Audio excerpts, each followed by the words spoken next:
మోదీకి సీఎం రేవంత్ రెడ్డి లేఖ రాశారు. Congress, BRS, BJP, MIM, CPI నాయకులతో కలిసి ప్రధానిని కలిసేందుకు అపాయింట్మెంట్ కోరారు రేవంత్ రెడ్డి.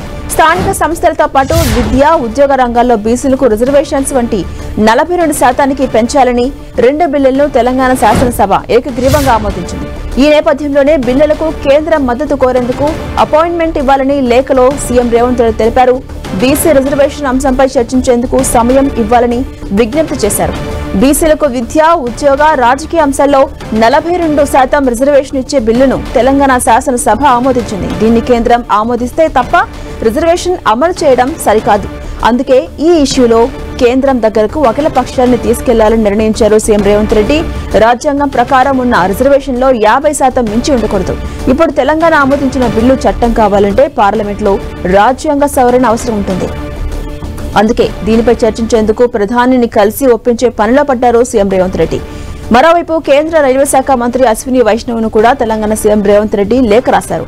ఇటీవల తెలంగాణలో నిర్మించిన చర్లపల్లి రైల్వే టెర్మినల్ స్టేషన్ కు పొట్టి శ్రీరాముల పేరు పెట్టాలని అందులో పేర్కొన్నారు. కొత్త టెర్మినల్ కేటాయించినందుకు ధన్యవాదాలు తెలుపుతూనే తెలుగు ప్రజల ఆత్మగౌరవం అమరజీవి పొట్టి శ్రీరాముల పేరు పెట్టాలని విజ్ఞప్తి చేశారు. ఎప్పటి నుంచో తెలుగు యూనివర్సిటీకి ఉన్న పొట్టి శ్రీరాముల పేరును తెలంగాణ ప్రభుత్వం తొలగించింది. ఆ పేరు స్థానంలో సురవరం ప్రతాపరెడ్డి పేరు పెట్టారు. దీనిపై అన్ని వైపుల నుంచి విమర్శలు రావడంతో కొత్తగా నిర్మించిన టెర్మినల్ కు ఆ పేరు పెట్టాలని కేంద్రానికి సూచిస్తున్నారు సీఎం.